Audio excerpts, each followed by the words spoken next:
নামে গরুর দুধ, কিন্তু এটি আসেনি কোনো গাভী থেকে। চোখ কপালে ওঠার মতো এই কাণ্ড ঘটেছে সিরাজগঞ্জের উল্লাপাড়ায়, যেখানে খামারে গাভী দোহানো নয়, বরং ব্লেন্ডার মেশিনে তৈরি হচ্ছে রাসায়নিক দুধ। পারফেক্ট ব্লেন্ডার ফ্রেশ মশলা, ভালোবাসার স্বাদ অটুট থাক। ক্যামেরার সামনেই নিজেদের কারসাজি দেখালো চক্রের সদস্যরা। প্রথমে ব্লেন্ডারে সামান্য আসল দুধ আর সমপরিমাণ সয়াবিন তেল ঢালা হয়। এরপর এর সাথে মেশানো হয় সোডা, চিনি আর লবণ। সবকিছুর মিশ্রণ 1 সেকেন্ডে ঘোরালেই তৈরি হয়ে যায় ঘন, খাঁটি সাদা দুধের মতো তরল।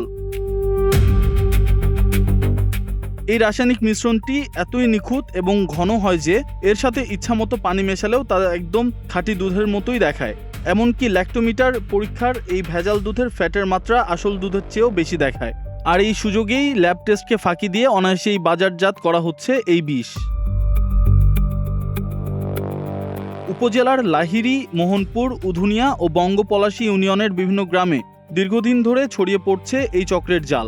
কম দামে এই ভেজাল দুধ সরবরাহ করা হচ্ছে দেশের বড় বড় দুগ্ধজাত কোম্পানি ও কারখানায়। এতে আসল খামারিরা যেমন ন্যায্য দাম না পেয়ে ধ্বংসের মুখে পড়ছেন, তেমনি চরম স্বাস্থ্য ঝুঁকিতে পড়ছেন মানুষ, বিশেষ করে শিশুরা।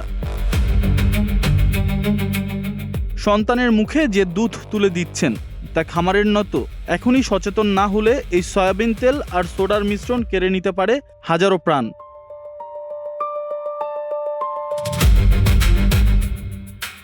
ফারদিন আলম, নাগরিক প্রতিদিন।